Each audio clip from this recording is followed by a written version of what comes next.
Hello learners, welcome to Sure Question Academy.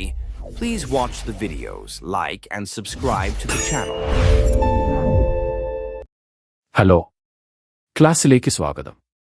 കാന്തിക ഫലങ്ങളുമായി ബന്ധപ്പെട്ട വളരെ രസകരമായ ഒരു അസർഷൻ റീസണിംഗ് ചോദ്യമാണ് നമ്മൾ ഇന്ന് പഠിക്കാൻ പോകുന്നത്. ഇത് കാണാൻ ഇത്തിരി പാടാണെന്ന് തോന്നുമെങ്കിലും കാര്യങ്ങൾ മനസ്സിലാക്കി പഠിച്ചാൽ വളരെ എളുപ്പമാണ്. നമുക്ക് തുടങ്ങാം. സ്ക്രീനിലേക്ക് ശ്രദ്ധിക്കൂ. നമുക്ക് രണ്ട് പ്രസ്താവനകളാണ് ഇവിടെ നൽകിയിട്ടുള്ളത്. ഒരു പ്രസ്താവനയും അതിനുള്ള കാരണവും യോദ്ര. നമ്മുടെ പ്രസ്താവന ഇതാണ്: ഒരു വൈദ്യുതവാഹിയായ കമ്പിയിലൂടെ ഒഴുകുന്ന കറന്റിന്റെ അളവ് കൂട്ടുമ്പോൾ അതിനടുത്തുള്ള കോമ്പസ് സൂചിയുടെ വ്യതിയാനം കുറയുന്നു. ഇതൊന്ന് ഓർത്തുവെച്ചോളൂ.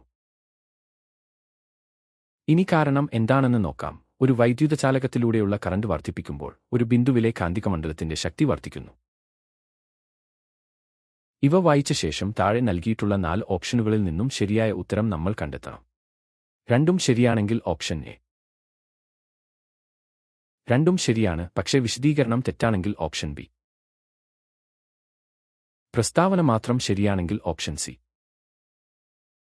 അല്ലെങ്കിൽ പ്രസ്താവന തെറ്റും കാരണം ശരിയുമാണെങ്കിൽ ഓപ്ഷൻ ഡി. നമുക്കിത് വിശദമായി ഒന്ന് പരിശോധിക്കാം. ഇത് കൃത്യമായി മനസ്സിലാക്കാൻ ഒരു കാർഡ്ബോർഡിലൂടെ കടന്നുപോകുന്ന കറന്റ് കാരിയിങ് വയറിന്റെയും കോമ്പസിന്റെയും ഈ ചിത്രം ശ്രദ്ധിക്കൂ.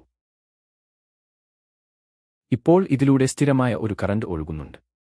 അതിനു ചുറ്റും വൃത്താകൃതിയിലുള്ള കാന്തിക ബലരേഖകളും നിങ്ങൾക്ക് കാണാം, അല്ലേ? ആദ്യം നമുക്ക് നൽകിയിട്ടുള്ള പ്രസ്താവന ശരിയാണോ എന്ന് ഈ ചിത്രത്തിലൂടെ തന്നെ ഒന്ന് പരിശോധിക്കാം.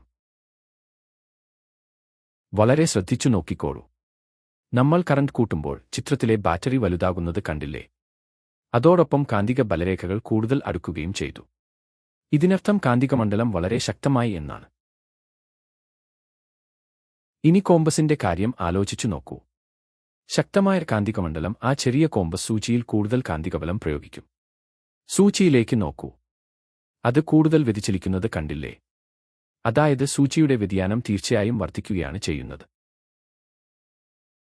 പക്ഷേ നമ്മുടെ പ്രസ്താവനയിൽ പറഞ്ഞിരുന്നത് വ്യതിയാനം കുറയുന്നു എന്നാണ്. നമ്മൾ ഇപ്പോൾ കണ്ടതിന് നേരെ വിപരീതമാണിത്. അതുകൊണ്ട് ഈ പ്രസ്താവന പൂർണ്ണമായും തെറ്റാണ്. അപ്പോൾ പകുതി ഉത്തരമായി. ഇനി നമുക്ക് കാരണം ശരിയാണോ എന്ന് നോക്കാം. കറന്റ് കൂടുമ്പോൾ കാന്തികശക്തി കൂടും എന്നാണ് കാരണം പറയുന്നത്. കാന്തികമണ്ഡലത്തിന്റെ നിയമപ്രകാരം ഇത് തികച്ചും ശരിയാണ്. കറന്റും കാന്തികമണ്ഡലവും എപ്പോഴും നേരാനുപാതത്തിലായിരിക്കും. കറന്റ് കൂടിയപ്പോൾ കാന്തികമണ്ഡലം ശക്തമാകുന്നത് നമ്മൾ ഈ ആനിമേഷനിൽ നേരിട്ട് കണ്ടതാണല്ലോ. അതിനാൽ നൽകിയിട്ടുള്ള കാരണം പൂർണ്ണമായും ശരിയാണ്.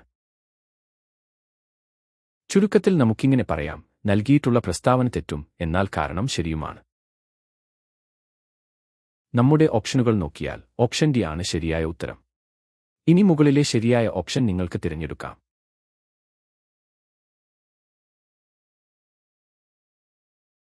ഗംഭീരം. കൺസെപ്റ്റ് കൃത്യമായി മനസ്സിലാക്കിയാൽ പിന്നെ ഉത്തരം തെറ്റില്ല എന്ന് ഇപ്പോൾ മനസ്സിലായില്ലേ? ഇനിയും ഇതുപോലെ പഠിക്കാം. ആശംസകൾ.